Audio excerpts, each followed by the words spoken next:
अस्सलाम वालेकुम दोस्तों। आज हम न्यू चैप्टर के साथ हाजिर हैं। तो आज जो हम जिस टॉपिक के ऊपर बात करेंगे वो हमारा टॉपिक है फंडामेंटल कॉन्सेप्ट ऑफ ज्योमेट्री। ठीक है, हमें ज्योमेट्री के जो कॉन्सेप्ट्स हैं, हम ज्योमेट्री क्यों यूज़ करते हैं, किस लिए यूज़ करते हैं और उसके अंदर कौन कौन सी प्रॉपर्टीज़ लाए करती हैं, तो उसके बारे में आज हम पढ़ेंगे। ठीक है, ठीक है। तो सबसे पहला टॉपिक जो हमारे पास आता है वो है इंडक्टिव एंड डिडक्टिव रीजंस। ठीक है, इंडक्टिव क्या होता है एंड डिडक्टिव क्या होता है। ठीक है, तो दोस्तों सबसे पहले अगर मैं इंडक्टिव रीज़न की बात करूं तो इंडक्टिव हम उसे कहते हैं जो हमारे डेली लाइफ में ऐसे सिचुएशंस जो आती हैं जिन्हें हम क्या करते हैं, ऑब्ज़र्व करते हैं। ठीक है, उनका कैलकुलेशन किस तरह निकालते हैं, ऑब्ज़र्व करके। ठीक है, इंडक्टिव स्पेस वो होते हैं जो हमारे डेली लाइफ में यानी कि ऐसे सिचुएशंस या ऐसे कंडीशंस जो आते हैं हमारे लाइफ में और उनका हम जो रिज़ल्ट निकालते हैं, जो कंक्लूजन निकालते हैं, वो ऑब्ज़र्व्ड बेस पे निकालते हैं। ठीक है, ऑब्जर्व बेस पे हम लोग किस तरह निकालते हैं, जैसे एग्जाम्पल मैंने कोई ट्रीज़ देख ली। ठीक है, अब ट्रीज़ को मैं देख रहा हूँ और मेरे लाइफ में ये यानी कि देख रहा हूँ, तो उसमें ये होता है कि मैं यानी कि ट्रीज़ देख रहा हूँ और ट्री के जो लीव्स हैं वो क्या हैं, ग्रीन हैं। ठीक है, तो ये क्या है, हमारे पास इंडक्टिव स्पेस है, यानी कि ऐसी चीज़ें जिनको हमारी लाइफ में आती हैं उन्हें हम देखें और उनका कंक्लूजन निकालें, ऑब्ज़र्व करें। चीज़ों को ऑब्ज़र्व करने का मतलब ये है कि जिन चीज़ों को हम यानी कि ऑब्ज़र्व करें, यानी कि देखें, उन्हें फ़ील करें और उनके बाद उसका जो है ना रिज़ल्ट निकालें, तो वो हमारा क्या होता है, इंडक्टिव स्पेस, इंडक्टिव रीज़न। ठीक है, जैसे मैंने अभी एग्जाम्पल दिया इंडक्टिव रीज़न का। इंडक्टिव रीज़न क्या कहता है, एग्जाम्पल के तौर पे मैं बात करता हूँ कि leaves of all the trees are green. ठीक है, तो ये अंडरस्टूड बात है कि ट्रीज ग्रीन यानी कि ट्रीज के जो पत्ते होते हैं वो ग्रीन होते हैं अगर हम उन चीज़ों को देख के ऑब्जर्व करें। ठीक है, ये था हमारे पास इंडक्टिव स्पेस। ठीक है, इसका मैं एक और एग्जांपल देता हूँ। जो सेकंड एग्जांपल है, ये फर्स्ट एग्जांपल हो गया। सेकंड एग्जांपल ये कहता है कि अगर एक किसी ट्रायंगल की बात करें, ट्रायंगल के हमारे पास क्या होते हैं, यानी कि 3 पॉइंट्स होते हैं। उसको हम अगर मेजर करना चाहें ट्रायंगल को, तो ये एक अंडरस्टूड बात है कि the sum of all measures of angles are equal to 180, यानी कि किसी भी 3 एंगल का अगर मैं सम करूं ट्रायंगल में, तो उसका जो आंसर आना चाहिए वो क्या आना चाहिए, 180 के इक्वल आना चाहिए। क्या, sum of the measure of all the angles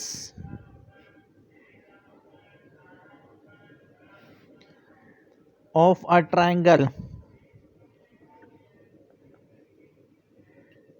ठीक है, TRIANGLE, ट्रायंगल इज 180। ठीक है, हमारे पास एक के ट्रायंगल है, उसके जितने भी sum of the measure of all the angles of a triangle is 180, यानी कि किसी भी एंगल का सम करें हम, यानी कि हमारे पास एग्जांपल के तौर पे 3-4 एंगल्स हैं, तो उनका अगर मैं सम करूं तो मेरे पास क्या आना चाहिए, 180 आना चाहिए। ठीक है, 180 एंगल हमारा कौन सा होता है, यानी कि यहाँ से लेके यहाँ तक का जो एंगल होता है वो होता है हमारे पास 180। ठीक है, 180 होता है। तो ट्रायंगल हमें पता है कि ट्रायंगल में हम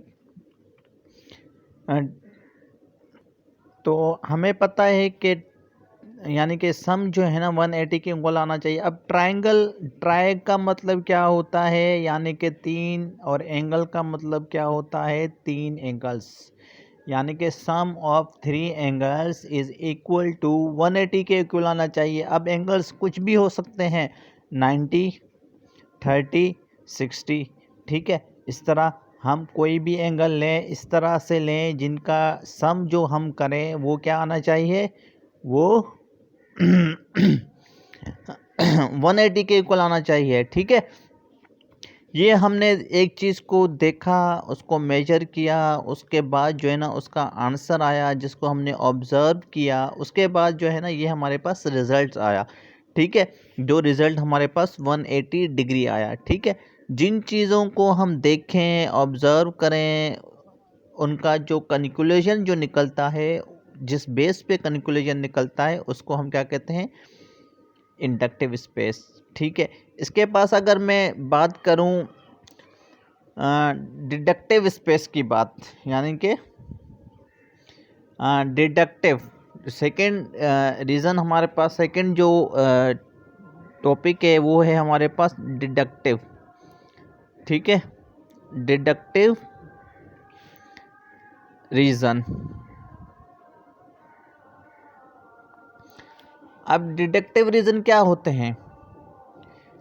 अब डिडक्टिव रीज़न्स जो हमारे पास होते हैं, यानी कि ऐसी चीज़ें जिनको हम क्या करते हों, यानी कि पार्टिकुलर रिजल्ट्स निकालते हों इन अ जनरल रिजल्ट्स, यानी कि इन डिडक्टिव में हम लोग क्या करते हैं कि प्रिकॉशंस करते हैं, या फिर इस तरह के कोई चीज़ जो है ना, यानी कि किस तरह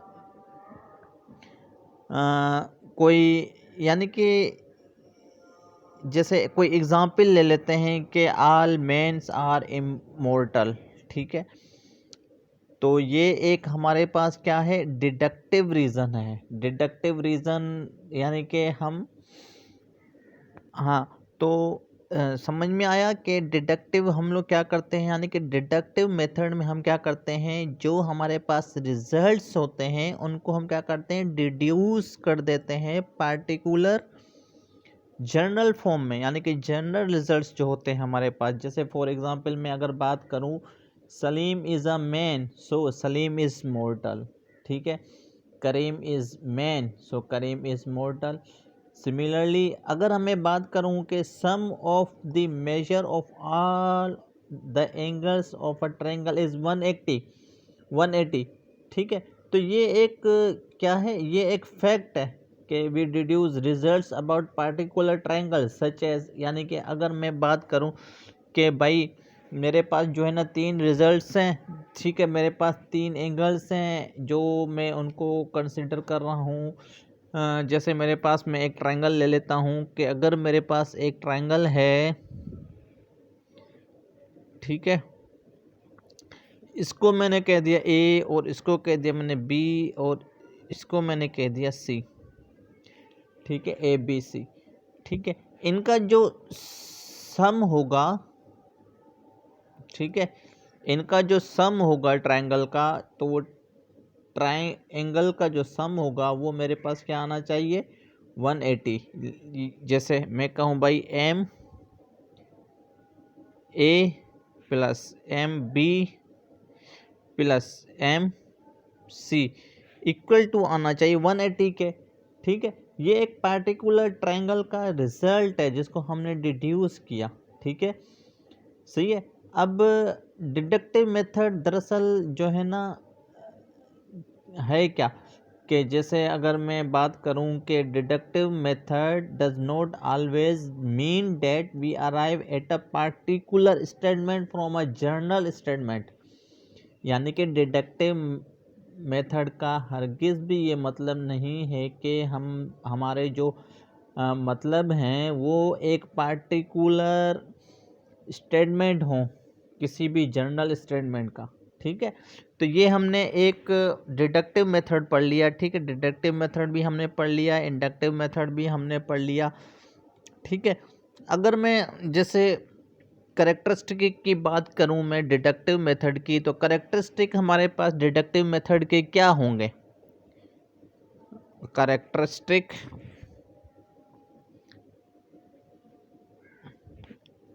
of deductive method,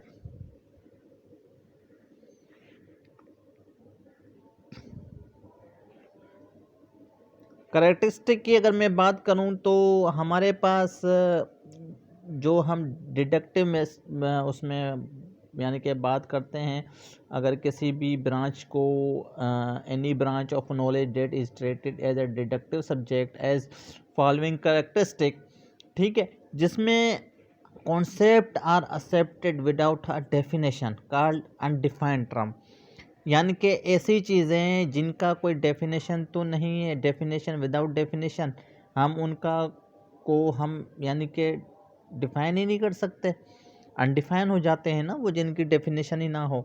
in geometry अगर मैं करेक्टरिस्टिक की बात करूं तो हमारे पास ज्योमेट्री में हमारे पास जो पॉइंट्स होते हैं, पॉइंट्स, इनके ऊपर हम आगे बात करेंगे, ठीक है। लाइन हो गया, सेम इस तरह अगर मैं थर्ड की बात करूं, प्लेन हो गया, ये क्या है, ये ज्योमेट्री के क्या हैं, डिडक्टिव मेथड के करेक्टरिस्टिक हैं। एंड स्पेस हो गया, ठीक है, ये सारे जो है ना आर अनडिफाइंड टर्म्स हैं, ठीक है।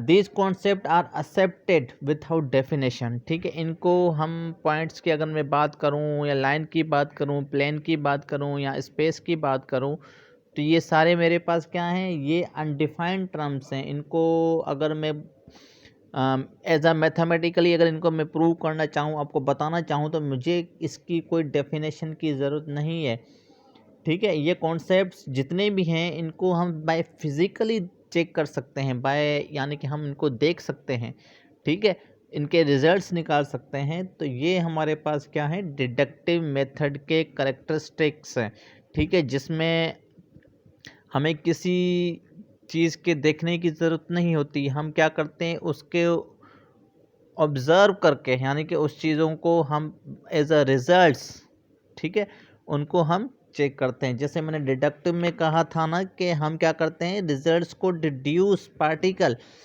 ठीक है, हम क्या करते हैं, डिड्यूस कर देते हैं, किसको, रिजल्ट्स को, जो डिड्यूस पार्टिकल होते हैं रिजल्ट्स के, उनको जनरलाइज रिजल्ट करते हैं जो जनरल फॉर्म में होते हैं, ठीक है। तो ये हमने पढ़ लिया आज, क्या पढ़ा, करेक्टरिस्टिक ऑफ डिडक्टिव मेथड, ठीक है। अब इसके बाद जो हमारा जो नेक्स्ट टॉपिक है, उसके बाद अगर मैं बात करूं तो हमारा क्या है, बेसिक कॉन्सेप्ट्स, ठीक है। अनडिफाइंड टर्म क्या होते हैं एंड डिफाइंड टर्म्स क्या होते हैं, ठीक है। अगर मैं बात करना चाहूँ, डिफाइंड टर्म्स की बात करना चाहूँ कि डिफाइंड क्या, हम किसी भी चीज़ को बेसिक कॉन्सेप्ट पढ़ने चाहिए हमें, क्योंकि जब तक हमें किसी चीज़ के कॉन्सेप्ट्स पता ना हो, बेसिक कॉन्सेप्ट्स पता ना हो, तो हम उस चीज़ को ज़्यादा देर तक नहीं पढ़ सकते, ठीक है। अब देखें, बेसिक कॉन्सेप्ट्स जो मैंने आपको बताए थे, जैसे हमने पढ़े थे points, line, plane and space without any definition.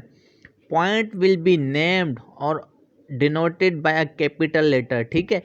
अगर मैं पॉइंट की बात करूं, ठीक है, पॉइंट की बात मैंने की, तो पॉइंट को हम किस तरह डिफाइन कर सकते हैं, पॉइंट को हम किसी भी एक पॉइंट के डिफाइन कर सकते हैं, जिसको हम ए कह सकते हैं, या फिर यहाँ पे मैंने एक और पॉइंट बना दिया जो इसको हम बी कह सकते हैं, इस तरह। तो इसको डिनोट करने के लिए हम क्या करते हैं, कैपिटल लेटर्स यूज़ करते हैं, ठीक है। पॉइंट को डिनोट करने के लिए हम क्या करते हैं, अप्लाई कैपिटल लेटर्स।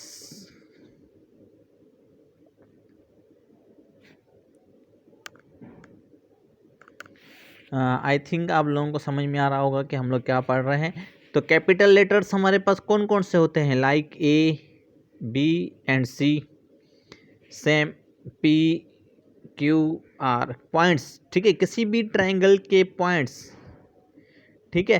तो हम उनके पॉइंट्स को किस तरह शो करते हैं? देखिए, इसके लिए हमें कोई डेफिनेशन की ज़रूरत नहीं, या फिर P1 बोल दो, P2 बोल दो, P3 बोल दो, या फिर Z1 बोल दो, Z2 बोल दो, Z3 बोल दो, ठीक है। तो ETC पॉइंट को हम डिफाइन किस तरह करते हैं? किसी भी पॉइंट यानी कि कैपिटल लेटर से। कैपिटल लेटर्स हमारे पास क्या होते हैं? ABCD, इस तरह जो है ना। उसके बाद अगर मैं सेकंड की बात करूं, हमारे पास था लाइन, ठीक है। लाइन क्या होता है? Lines will be denoted by small letters, denoted by small letter, ठीक है बच्चों। लाइन को हम शो करते हैं, डिनोट करते हैं किसी भी स्मॉल लेटर से। स्मॉल लेटर हमारे पास क्या होते हैं? A, B, C, same L, M, N, ठीक है। इस तरह L1 भी कह सकते हैं, L2 भी कह सकते हैं, L3 भी कह सकते हैं, ETC, ठीक है। लाइन को हम डिनोट करते हैं किसी स्मॉल लेटर से, और स्मॉल लेटर हमें पता है कि हम ABC को कहते हैं, ठीक है। अब प्लेन की बात आती है, ठीक है। प्लेन किसे कहते हैं? प्लेन, प्लेन को हम प्लेन सरफेस भी कह सकते हैं, ठीक है। किसी चीज़ का plane surface will be denoted as, plane को हम जो डिनोट करते हैं वो हमारे पास ये होते हैं PQR, यानी कि different different, P1, P2 and P3, ठीक है, ETC। और इसको प्लेन को हम ग्रीक लेटर से भी जो है ना क्या करते हैं? ग्रीक लेटर्स जो हम बोलते हैं, ग्रीक लेटर्स हम जो मैथमेटिक्स में यूज़ करते हैं, वो हमारे पास आ गया अल्फ़ा, बीटा एंड गामा। इनको हम फिज़िक्स केमिस्ट्री में भी यूज़ करते हैं, ठीक है। तो ये प्लेन सरफेस का हमने डिडक्टिव स्पेस के जो कैरेक्टरिस्टिक थे, जो बेसिक कॉन्सेप्ट्स थे, वो हमने पढ़े, जिसमें हमारे ये बेसिक कॉन्सेप्ट जैसे पॉइंट हो गया, लाइन हो गया, प्लेन हो गया, ठीक है। तो ये हमने पढ़े। बाकी जो मज़ीद जो है इस लेक्चर को हम कंटिन्यू करेंगे सेकंड वीडियो में। आप लोगों को ज़रूर अच्छा लगा होगा, समझ में आया होगा। मेरे चैनल को विज़िट करते रहें। Thank you.